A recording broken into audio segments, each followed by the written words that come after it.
प्रिय विद्यार्थियों नमस्कार। आज की आपकी इस कक्षा में यण अचसंधि प्रकरण के यण संधि से आगे जो यण संधि में हमने एक सूत्र पढ़ा था अनचीचय, उसका मतलब था अचय परस्य यरो द्वे वास्तु नैतु अचि, अर्थात अच के पर जो यर होता है उसको दित्व होता है, उसके पश्चात अच नहीं होना चाहिए। तो उस सूत्र को आधार मानकर यण संधि के उदाहरणों के पश्चात ये 5-6 सूत्र इस तरह के हैं जो उस दित्व प्रकरण से संबंधित है। इनके बारे में सामान्य जानकारी हम इस तरीके से पढ़ रहे हैं क्योंकि परीक्षा में 2-2 नंबर के इस तरह के क्वेश्चन भी आते हैं कि भाई सूत्र का अर्थ क्या है, इसका उदाहरण क्या है। तो उसी संदर्भ में हम पढ़ रहे हैं। इस पूरे 5 सूत्रों का स्टार्ट के जो 5 सूत्र हैं उनका आधार केवल अनचीचय सूत्र है। उससे जो दित्व प्राप्त होता है वहाँ आगे चलकर कुछ उदाहरण विशेषों में उस सूत्र का प्रयोग नहीं हो पा रहा है, उसका निषेध हो पा रहा है या उसके कार्य को विकल्प से किया जा रहा है। तो वो कहाँ कहाँ किस तरीके से होता है इसके बारे में हम पढ़ रहे हैं। देखिए पहला सूत्र है नादिन्याक्रोशे पुत्रस्य, अर्थात न आदिनी आक्रोशे पुत्रस्य। सूत्र का मतलब है न यानी निषेध करेगा। उस सूत्र के साथ ही अनचीचय सूत्र का जो प्रयोग हो रहा है, तो अनचीचय सूत्र से दित्व होता है, उस दित्व का यह निषेध करने वाला सूत्र, लेकिन एक उदाहरण विशेष में करेगा और वो उदाहरण विशेष पुत्र शब्द। उस पुत्र शब्द के पश्चात अगर आदिनी शब्द का प्रयोग होता है तो वहां पर अनचीचय सूत्र से जो ऊ के पश्चात तय को दित्व प्राप्त होने लगता है उसका यह सूत्र निषेध करता है। तो 2 शर्तें हैं। पुत्र शब्द में के दित्व को निषेध करेगा तो पुत्र शब्द होना चाहिए, दूसरा उसके पश्चात आदिनी शब्द लिखा हुआ होना चाहिए, वो भी है, और तीसरा हो रहा है आक्रोशे, यानी उसमें आक्रोश गुस्सा क्रोध अर्थ होना अपेक्षित है। ऐसी स्थिति में ही वहां दित्व का निषेध किया जाएगा। तो देखिए उदाहरण आता है पुत्रादिनी त्वमसि पापे। अब इसमें देख रहे हैं आप पुत्रादिनी त्वमसि पापे में देखिए तो पुत्र है, आदिनी शब्द है, और आक्रोश अर्थ इसलिए है क्योंकि इसका अर्थ है हे पापिनी तुम पुत्र को खाने वाली हो। तो किसी स्त्री के लिए ऐसा कहा जा रहा है। तो स्त्री के लिए अगर ऐसा कहा जा रहा है तो वहां एक गुस्सा है, क्रोध है, और उसके कारण यह आक्रोश अर्थ है।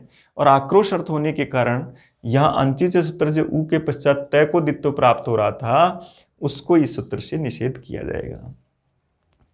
इसलिए यहां देखिए पापे शब्द जो है, पापा शब्द का संबोधन एक वचन है स्त्रीलिंग पापिनी के रूप में, और आदिनी शब्द में आदि शब्द का स्त्रीलिंग है आदिनी। आदिन शब्द होता है, आदिनी यानी भक्षण करने वाला, खाने वाला, और उसका स्त्रीलिंग है आदिनी। तो अब प्रश्न किस तरह से आएगा? प्रश्न होगा पुत्रादिनी त्वमसि पापे अत्र अनचीचय इति सूत्रेण दित्वम कथम न भवति।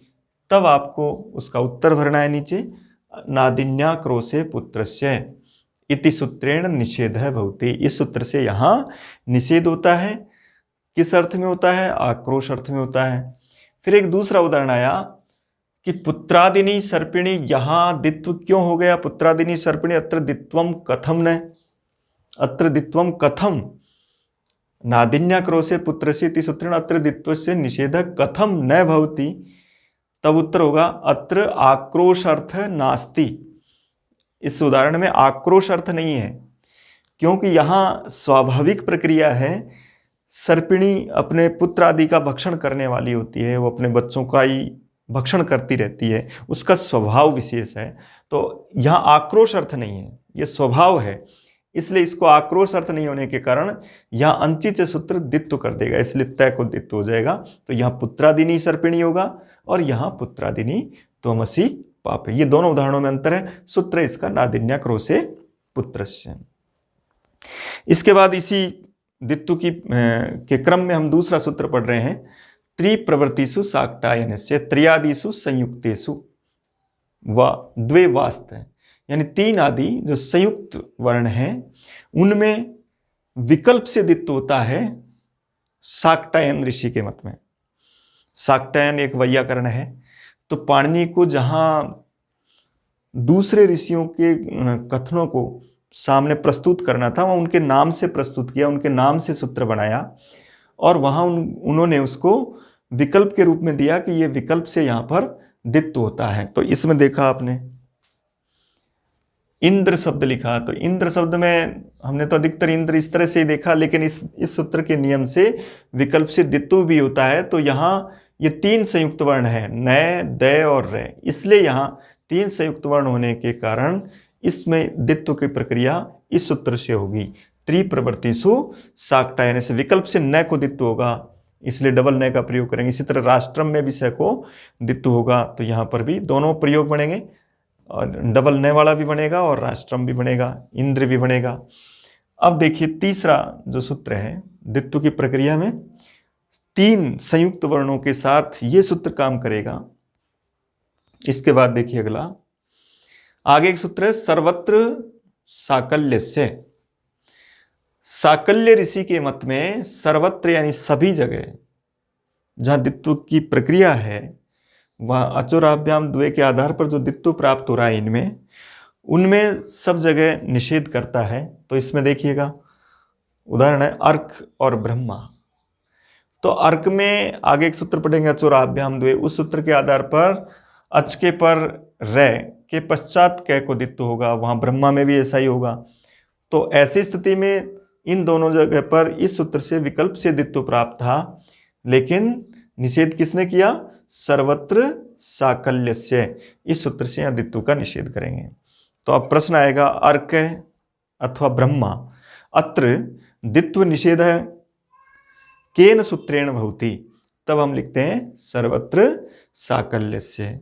केन सूत्रेण अत्र दित्वम प्राप्यते, तब सूत्र लिखते हैं अचोराभ्याम द्वे। रे और है की स्थितियां जहां होगी वहां इस सूत्र से विकल्प से दित्व प्राप्त होगा, और निषेध कर रहा है यहाँ सर्वत्र साकल्य से। सारे उदाहरण हम आराम से उदाहरण देख करके सूत्र को भी चेक कर सकते हैं आराम से, क्योंकि यहाँ जैसे इंद्र आएगा तब देखेंगे कि यहाँ डबल वो 3 संयुक्त वर्ण है, तो 3 संयुक्त वर्ण की बात केवल ये सूत्र कह रहा है त्रिप्रवर्तिषु शाक्टायनस्य। तो इसके आधार पर यहाँ विकल्प से दित्व करेगा। पुत्र और आदिनी शब्द आएगा तब उसके लिए वो शब्द निश्चित था। अब देखिए अगला चौथा सूत्र, ये भी दित्व से संबंधित है।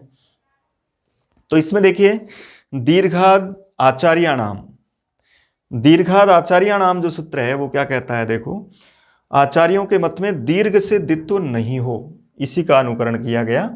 तो दीर्घ के पश्चात दित्व नहीं होगा। तो इसमें देखो दात्रम पात्रम, तो यहाँ दा में आ दीर्घ है, इसलिए उसके पश्चात जो तय को दित्व प्राप्त हो रहा था अंचिचे सूत्र से, उसका ये निषेध करेगा। दीर्घाद आचार्य। अब प्रश्न आया दात्रम अत्र दित्वम कथम न भवति अंचिचे इति सूत्रेण, तब हम उत्तर लिखते हैं दीर्घाद आचार्याणाम, यानी दीर्घाद आचार्याणाम सूत्र के द्वारा इसका निषेध किया गया। दात्रम और पात्रम में दोनों उदाहरणों में दित्व इससे निषेध करेंगे। तो सब उदाहरण स्पष्ट हो रहे हैं। दात्रम पात्रम के साथ आपको दीर्घाद आचार्याणाम याद रखना है। अर्क ब्रह्मा में दित्व क्यों नहीं होता है, तब आपको सर्वत्र साकल्य याद रखना है। किससे दीर्घ प्राप्त होता है, दित्व प्राप्त होता है, तब आपको अचोराभ्याम द्वे दिखाना है। इनमें केवल इसी तरह के प्रश्न आएंगे, एक एक 2-2 अंक का ये प्रश्न आ सकता है, तो उसमें आपको इतना ही लिखना है। इसके बाद 5वां सूत्र पढ़ रहे हैं अब, अचोराभ्याम द्वे। स्पष्ट सूत्र से भी हम अर्थ कर सकते हैं आराम से। तो अब अचोराभ्याम द्वे का मतलब अचय, अच के पश्चात, रहाभ्याम रे और है, उसके परे जो यर होता है, यर की अनुवर्ती अंचिचे से, तो यर होता है उसको विकल्प से दित्व होता है। तो अचय पराभ्याम रेफ हकाराभ्याम परस्य यरो द्वे वास्तु नैतु अचि, तो यहाँ दित्व को निषेध हो जाएगा। अब देखिए तो अच के पश्चात जो रे और है उसके पश्चात जो यर है उसको दित्व होता है यहाँ। तो अब देख रहे हो आप हरि अनुभव, हरि अनुभव, तो हरि के ई के स्थान पर सूत्र पढ़ा था हमने, ई को एणची, तो है रे ये अनुभव। अब देखो हरि अनुभव है रे ये अनुभव, ये इक्वेंची के द्वारा ई के स्थान पर ये हो गया। अब यहाँ ये सूत्र अचोरहाभ्याम द्वे सूत्र का अर्थ लागू हो जाता है कि अचके पर र और है, तो अचके पर र है, उसके पीछे यर है, तो इस यर को दित्व होगा। न तो अची वाली इसमें अनुवृत्ति नहीं है। अचके पश्चात यर को, अचके पश्चात र और है के पश्चात यर को दित्व होता है, इसलिए यहाँ इस ये को दित्व हो जाएगा। इसलिए देख रहे हैं आप, इस ये को डबल बार लिखा गया, हर यनु भव, हर यनु भव, ये को दित्व कर दिया जाएगा। एक बार ये को दित्व नहीं करेंगे तो हर यनु भव होगा। इस तरीके से देख सकते हैं। अगला उदाहरण भी देखिए, न ही अस्ति, न ही अस्ति। अब देखिए न ही अस्ति में ई को यण हो गया, ई को एणची सूत्र से, तो न है ये अस्ति। अब यहां भी देखिए न में अच और उस अच के पश्चात है आ गया। अच के पश्चात या तो र आएगा या है आएगा, अच और आभ्याम दो, और उसके पश्चात कोई भी यर आएगा तो उसको ये विकल्प से दित्व करता है, तो यहाँ ये को विकल्प से दित्व होगा, इसलिए ये दित्व हो जाएगा, ये को डबल बार लिखा जाएगा। तो न ही अस्ति और न ही अस्ति दोनों का प्रयोग कर सकते हैं।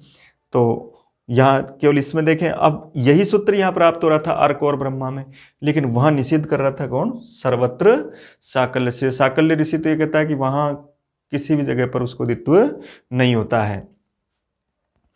अब दित्व प्रकरण यहाँ समाप्त हुआ। अंचिच सूत्र की एक प्रक्रिया से प्रारंभ हुआ था और यण संधि के उदाहरणों में इसका प्रयोग हमने देखा है। अब आगे एक और सूत्र है, हलो यमाम यमी लोप।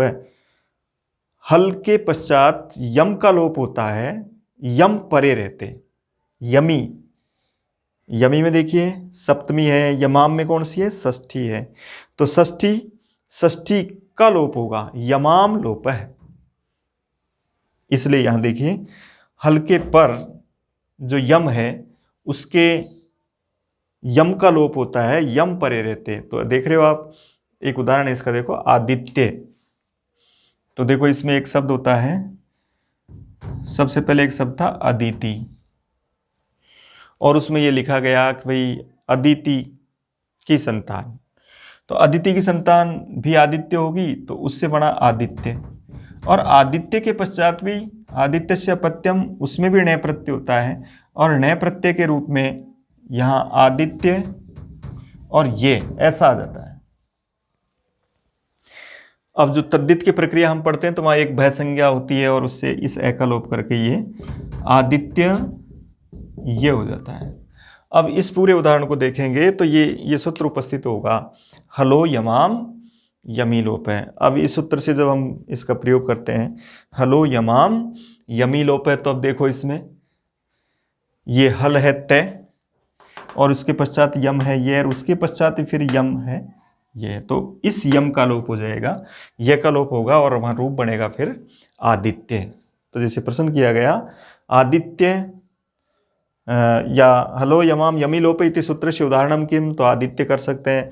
फिर दूसरा आता है आदित्य इत्यत्र यकारस्य लोप केन सूत्रेण भवति, तब हम सूत्र लिखते हैं उसमें हलो यमाम यमी लोप है।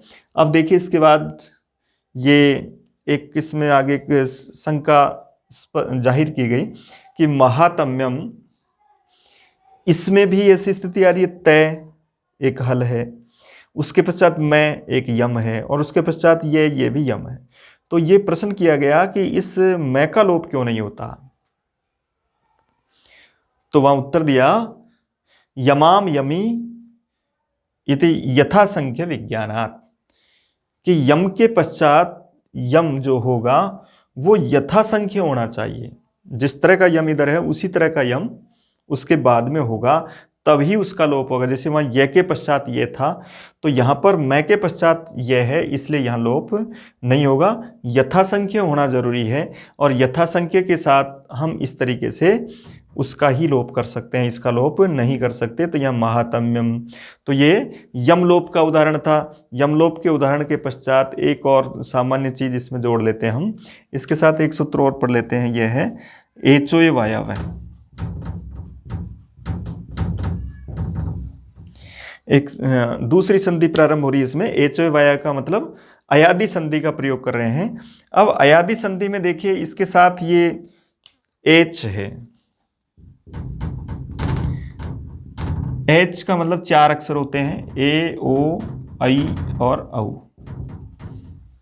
हमने एच प्रत्यार पढ़ा था।